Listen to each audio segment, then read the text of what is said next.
সকাল সকাল আমি আবারও বেরিয়ে পড়লাম কিষানগঞ্জ। সেখান থেকে যাব হচ্ছে প্রথমেই পাঞ্জিপাড়া। সেখানে আমাদের লিডার আছে, ওনার সাথে মিট করব। আমাদের যে সকল প্রজেক্টগুলো চলে, উনি আমাদের প্রজেক্টকে পছন্দ করেছেন এবং আমাকে ফোন করেছিলেন যে একদিন ম্যাডাম আসতেই হবে আপনাকে। তো আমি ইতিমধ্যে রওনা হয়ে গেছি। রওনা হওয়ার সাথে সাথে দেখছি পুরো অচেনা একটা জায়গা, কিষানগঞ্জ পাঞ্জিপাড়া। ভীষণ গ্রামীণ এলাকা। ওখান থেকে হাইওয়ে ধরে নিচের দিক থেকে একটা রাস্তা আছে গ্রামের দিকে, সেদিক দিয়ে আমাদের যেতে হবে। ট্রেন থেকে নেমে পুরো বাইকে চড়ে যাচ্ছি, আর হালকা হালকা রোদও উঠে গেছে।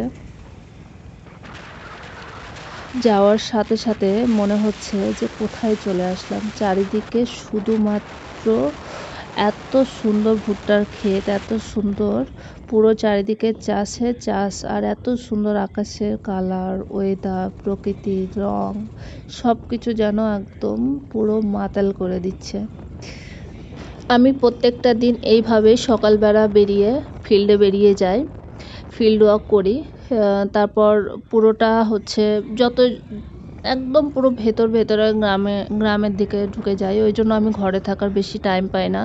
সেই সকাল 6টা, মোটামুটি 6টা, সাড়ে 6টা, 7টার মধ্যে বেরিয়ে যায়। বাড়ি ঢুকতে ঢুকতে অনেক রাত হয়ে যায়, 9টা 10টা। তখন আর কিছু করার থাকে না। ওই জন্য আমি ঘরোয়া ভিডিওগুলো দিতে পারবো না আপনাদেরকে, যে আমি কোনো দিন আমি বাড়িতেই থাকি না। মানে আমার 24টা ঘন্টা আমার বাইকেই থাকতে হয়। তো তাই জন্যই আমি এই চ্যানেলটা খুলেছি, যে আমার কর্মজীবনের যে লড়াই, আমার যে পরিশ্রম, আমি কিভাবে কাজ করেছি সেটা তোমাদের সাথে শেয়ার করে নেওয়ার জন্যই আমি এই ব্লগ চ্যানেলটা তৈরি করেছি। তো সেই হিসাবে তোমাদের প্রথম আমি যে ভিডিওটা দিয়েছি তাতে অনেকটাই আমি ভালোবাসা পেয়েছি। শর্ট ভিডিওগুলোও দিয়েছি, তাতেও অনেকটা ভালোবাসা পেয়েছি।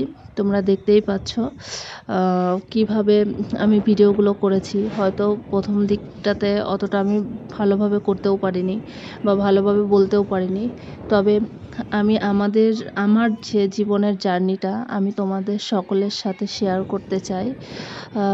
তাহলে আমার যে পুরো মানে পৃথিবীর যেখান থেকেই তোমরা দেখো না কেন আমার এই ভিডিও, দেশের যেখান থেকেই দেখো, যে প্রান্ত থেকেই দেখো, তাহলে বুঝতে পারবে যে আমি কিভাবে সফলতা অর্জন করেছি, আমি কিভাবে কাজ করি, আমি কিভাবে পুরো গ্রামীণ মানুষের সাথে মিশে যাই, কিভাবে আমি ওদের পাশে গিয়ে দাঁড়াতে পারি। এটা আমার খুব ভালো লাগে।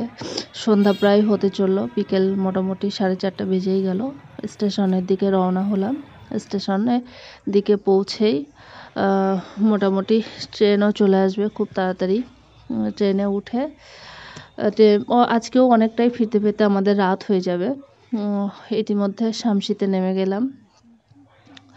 স্টেশনে অনেকটাই রাত হয়ে গেছে, যদিও বা মোটামুটি আজকেও 9:30 10টা বেজেই যাবে বাড়ি ঢুকতে ঢুকতে। এখনও অনেকটা কিলোমিটার, স্টেশন থেকে মোটামুটি অনেকটাই কিলোমিটার।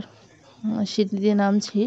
আমি তো অতটা ভালো হাঁটতে পারি না, যেহেতু আমার পায়ে অ্যাক্সিডেন্ট আছে, তাই জন্য আমি খুব ধীরে ধীরে সাবধানে নামছি।